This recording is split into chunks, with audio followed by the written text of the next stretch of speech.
Beautiful sunset today, crypto media friends. I'm working hard in the shed out here at Joshua Tree, California. I was just thinking about opportunity and the concept of opportunity and how sometimes we sort of get this advice like, oh, you got to double down when you see like this great opportunity. Like when you see something in the market, you got to double down and sort of as a collector, there's been a lot of great momentum in the space, and it's been very exciting to see Webiverse and Board at Pepe, like all these like fun projects. I think Webiverse being very innovative. I'm going to do a whole section on them and sort of the explosion of the open metaverse, because that's coming soon. But let me walk you guys through here. Maybe the open metaverse, being that we're all getting these assets, these digital assets that are 3D AR. How do we use them and leverage them? It's just like you can go into Blender, but then you're starting to learn Blender, and it's kind of not pleasant, honestly. When you're trying to learn Blender, just outright, and so it's not easy. I'm lucky I have some Maya experience, but ultimately it's a little, you're a bit nonplussed when you get like this asset. You're like, oh cool, it's 3D and it's amazing. I'm trying to like line up some of this great sunset for you. But the idea that you can take that asset now and play with it within certain contexts of, I think other side is really going to expand this. And so these digital lands that allow you just to take the NFT and in a format that's very open, very simple. It doesn't have to be voxelized, which I'm not a fan of, because you're distilling the image quality and everything down to like this 8-bit looking style, which it's its own thing and it's fun, but how it doesn't look fantastic to see some of these PFPs that we've spent a lot of money on to be degraded into 8-bit voxels. Fun, but not something I want to be in all day. So sorry, this is weird. I'm just trying to give you guys the view of this tree, and so just thinking about opportunity, and I think now is that opportunity for these types of things. And someone was asking me like, I was like, when's the last time you've capitalized on opportunity? And I was just kind of thinking back, and I was like, I really think it was me at a bookstore. I went like obsess over used books. I'm like, if you give me like a used bookstore or a magazine store, I will go poor. And so I was at this used bookstore, and I picked a title or two, and I was checking out. But as I was like searching, I kept hearing this, this very worried mom. She was like, her kid was like running all over the store, and so she was trying to get him books, and she was putting the books up with the checkout person, and she was saying like, oh gosh, hold on to this one. I got to go, chase after my kid, and do you have anything on programming? Just like, and so she's trying to get some programming books, and then she was like going to that section and bringing him over, and then going back and chasing after the kid. And so kind of as the story sort of was unfolding, as I'm like looking at the books, she was kind of explaining her story like, oh well, I'm trying to get all the programming books I can, for this specific, I think it was C++, I want to say like Cobalt or something. It was very like interesting, because she's like, oh yeah, I got to get back in the workforce because times are hard, and my husband left me, and it was just like, she was really sharing, I think, a lot with the clerk, she would go and run and chase the child again. And so I didn't mean for it to be an opportunity, but certainly when I checked out, there was something that made me want to double down on doing something. It was an opportunity I found that I could do something nice. And so I paid for all the books. I told the woman, I was just like, I'm going to pay for all these books, and I don't want you to say anything. Like, don't tell her. Just say, somebody paid for these books. I was so shocked at the response from the clerk.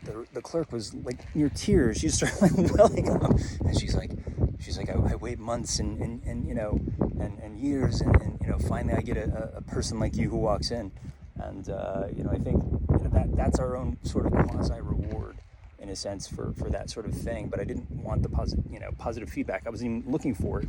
I was like, can I just do something nice?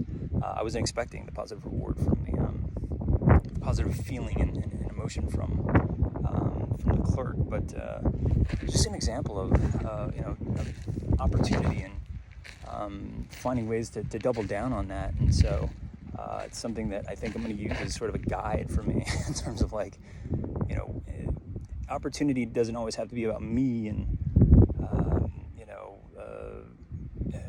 monetary, and certainly, you know, to some degree, I think more and more on the channel it's been tough because I've been, you know, really focused in on doing movies, and you know, some exciting announcements about those movies, you know, in my sort of other sort of IRL life in a sense, and it's cool. But I think when you are waiting for those opportunities, it's tough as a filmmaker, and I try to express that, you know, because you know, you're constantly hustling and you're pushing to work, honestly. And so if you take time to be with the family, if you take time to do these shows, that side of things does suffer. You know, you can't do everything always, and so, you know, there's going to be some sort of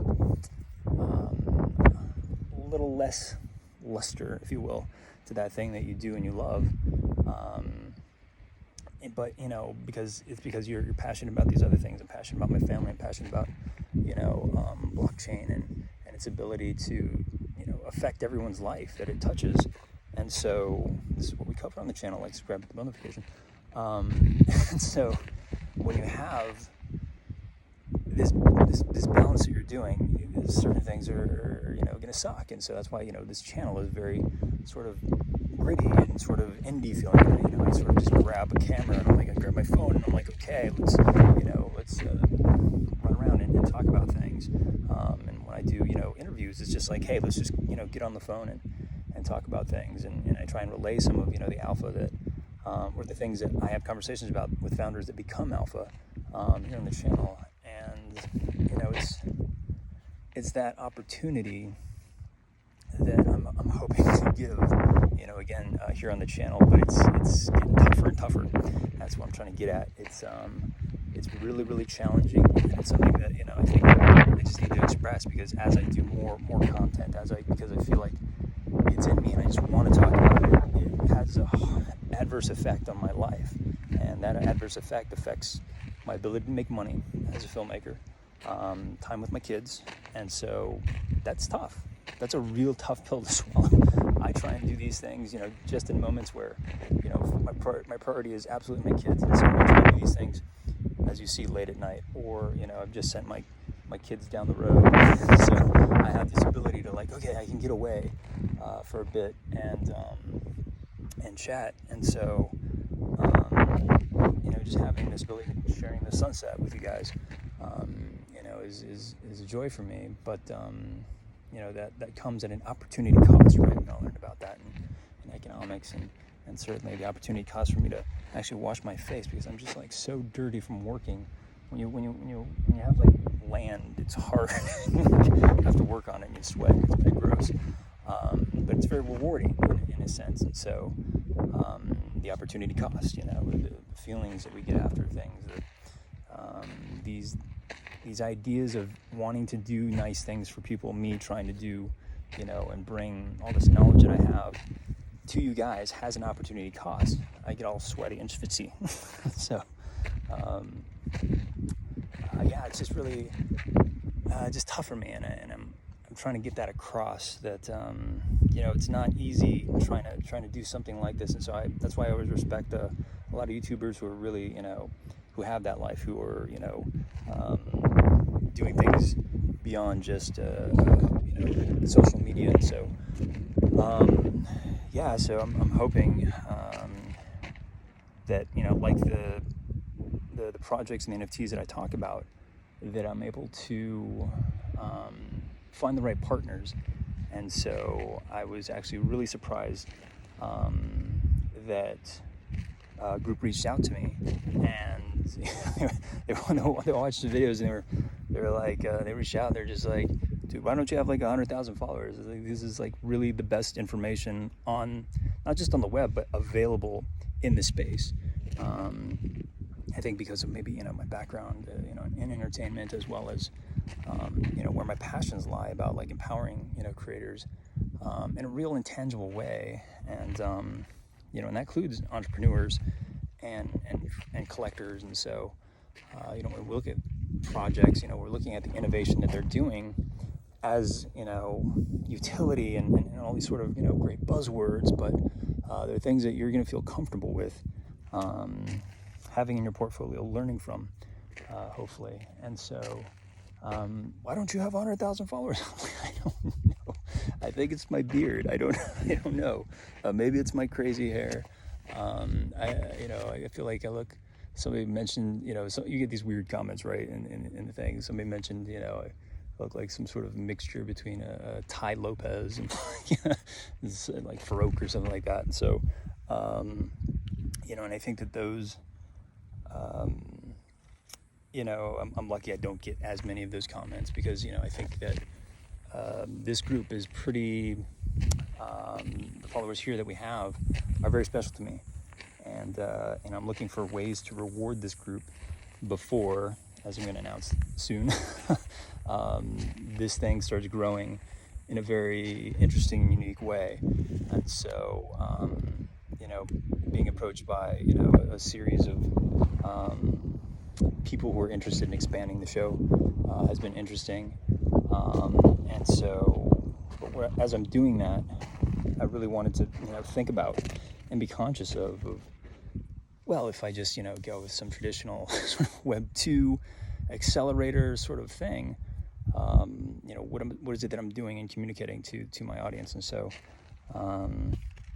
at my own peril to some degree, I'm going to be working with a Web3 company that is very exciting. You've probably heard of them. And we'll be making, hopefully, a formal announcement soon. But, I'm trying to send out my correspondence for this plethora of, I think, milestones that I feel like I have to hit in order for me to actually have this opportunity and it be bona fide. Because if not, like, that's the thing is, I'm going to run out of money. The show's definitely going to run out of money because the show has made no money. So, to sort of upgrade into, who I'm talking to, these sort of things, there does seem to be, needing some upgrades here and there. This is like the oldest nail. It's like a 50-year-old nail. It's crazy what you find, like, sort of in the ground in the desert. And so, I just want to thank you guys for, being here and part of this journey. And as we look to grow, I am looking for ways to make you guys beneficiaries of going through this process with me. We'll be making some announcements soon, but again, you'll see the little shorts that I'm making with my correspondents in the metaverse, searching out ways to make that happen, because I want to reward you guys for being here. And so, like, subscribe, hit the bell notification. Please do, so that you can be part of this. I think it's a fun experiment, but also for me, it's just a thank you. I'm now actively looking for nails. I'm not finding any in the ground, but yeah, thank you guys, and I'll see you guys in the next one.